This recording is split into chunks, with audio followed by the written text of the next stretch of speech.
Finally, tonight, as promised, a special comment on the attempted assassination of Congresswoman Gabrielle Giffords of Arizona today. We need to put the guns down. Just as importantly, we need to put the gun metaphors away and permanently. Left, right, middle, politicians and citizens, sane and insane. This morning in Arizona, this age in which this country could accept the, quote, targeting of political opponents and putting bullseyes over their faces and of the dangerous blurring between political rallies and gun shows has ended. This morning in Arizona, this time of the ever-escalating, borderline ecstatic invocation of violence, in fact or in fantasy, in our political discourse, has closed. It is essential tonight not to demand revenge, but to demand justice, to insist not upon payback against those politicians and commentators who have so irresponsibly brought us to this time of domestic terrorism, but to work to change the minds of them and their supporters.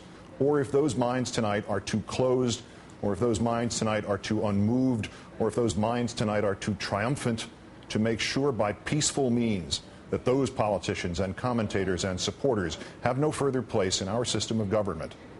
At his news conference this evening, Pima County Sheriff Clarence Dupnick took the extraordinary step of reporting not details of the crime scene alone, but rather of the political and cultural climate. I think it's time as a country we need to do a little soul searching, because I think that the vitriolic rhetoric that we hear day in and day out from the people in the radio business and some people in the TV business, and what we see on TV and how our youngsters are being raised, it may be free speech, but it does not come without consequences. Arizona has become the mecca of prejudice and bigotry. If Sarah Palin, whose website put and today scrubbed bullseye targets on 20 representatives, including Gabby Giffords, does not repudiate her own part, however tangential, in amplifying violence and violent imagery in American politics, she must be dismissed from politics. She must be repudiated by the members of her own party. And if they fail to do so, each one of them must be judged to have silently defended this tactic that today proved so awfully foretelling. And they must in turn be dismissed by the responsible members of their own party. If Jesse Kelly, whose campaign against Congresswoman Giffords included that event in which he encouraged his supporters to join him firing machine guns, does not repudiate this, does not even admit that even if it was solely indirectly or solely coincidentally, it contributed to the black cloud of violence that has enveloped our politics, he must be repudiated by Arizona's Republican Party. If Congressman Allen West, who during his successful campaign told his supporters that they should make his opponent afraid to come out of his own home, does not repudiate those remarks and all other suggestions of violence or forced fear, he should be repudiated by his constituents and the Republican Congressional Caucus. If Sharon Angle, who spoke of Second Amendment remedies, does not repudiate that remark and urge her supporters to think anew and again of the terrible reality of what her words implied, she must be repudiated by her supporters in Nevada. If the Tea Party leaders who took out of context a Jefferson quote about blood and tyranny and the tree of liberty do not understand tonight, now, what that really means, and these leaders do not tell their followers to abhor violence and all threat of violence, then those Tea Party leaders must be repudiated by the Republican Party. If Glenn Beck, who obsesses nearly as strangely as this Mr. Loeffner did about gold and debt, and who wistfully joked about killing Michael Moore, and Bill O'Reilly, who blithely repeated "Tiller the Killer" until the phrase was burned into the minds of his viewers, if they do not begin their next broadcasts with solemn apologies for ever turning to the death fantasies and the dreams of bloodlust, for ever having provided just the oxygen to those deep in madness to whom violence is an acceptable solution, then those commentators and the others must be repudiated by their viewers and listeners, by all politicians who would appear on their programs, including President Obama and his planned interview with Fox on Super Bowl Sunday, and repudiated by the sponsors and by the networks that employ them. If all of these are not responsible for what happened in Tucson, they must now be responsible for doing everything they can to make certain Tucson does not happen again.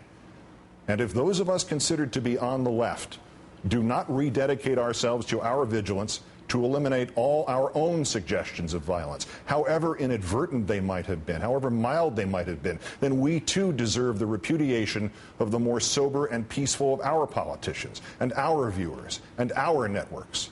Here once, in a clumsy metaphor, I made such an unintended statement about the presidential candidacy of then-Senator Clinton. It sounded as if it was a call to physical violence. It was wrong then. It is even more wrong tonight. I apologize for it again, and I urge politicians and commentators and citizens of every political conviction to use my comment as a means to recognize the insidiousness of violent imagery, that if it can go so easily and slip into the comments of one as opposed to violence as me, how easily, how pervasively, how disastrously it can slip into the already violent or deranged mind. For tonight, we stand at one of the cliched crossroads of American history. Even if the alleged terrorist Jared Lee Loughner was merely shooting into a political crowd because he wanted to shoot into a political crowd, even if he was somehow unaware who was in that crowd, we have, nevertheless, for years, been building up to a moment just like this. Despite the YouTube videos of what appears to be Loughner referring specifically to the 8th Congressional District of Arizona, Gabby Giffords' district, assume the details are coincidence. The violence is not. The rhetoric has devolved and descended past the ugly and past the threatening and past the fantastic and into the imminently murderous. We will not return to the 1850s when a pro-slavery congressman nearly beat to death an anti-slavery senator and when an anti-slavery madman cut to death with broadswords pro-slavery advocates. And we will not return to the 1960s when, with rationalizations of an insane desire for fame or of hatred or of political opposition, a president was assassinated and an ultra-conservative would-be president was shot at and paralyzed and a leader of peace was murdered on a balcony. We will not, because tonight what Mrs. Palin and what Mr. Kelly and what Congressman West and what Ms. Engel and what Mr. Beck and what Mr. O'Reilly and what you and I must understand was that the man who fired today did not fire at a Democratic congresswoman and her supporters.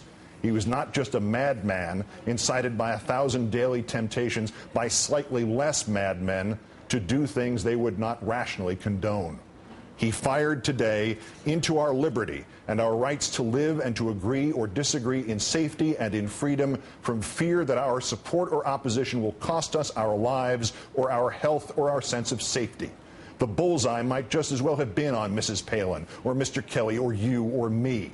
The wrong, the horror would have been, could still be, just as real and just as unacceptable. At a time of such urgency and impact, we as Americans, conservative or liberal, should pour our hearts and souls into our politics. We should not, none of us, not Gabby Giffords, not any conservative, ever have to pour our blood. And every politician and commentator who hints otherwise, or worse still stays silent now, should have no place in our political system and should be denied that place, not by violence, but by being shunned and ignored. It is a simple pledge, it is to the point, and it is essential that every American politician and commentator and activist and partisan take it and take it now. I say it first and freely. Violence, or the threat of violence, has no place in our democracy, and I apologize for and repudiate any act or anything in my past that may have even inadvertently encouraged violence. Because for whatever else each of us may be, we all are Americans. Good night and good luck.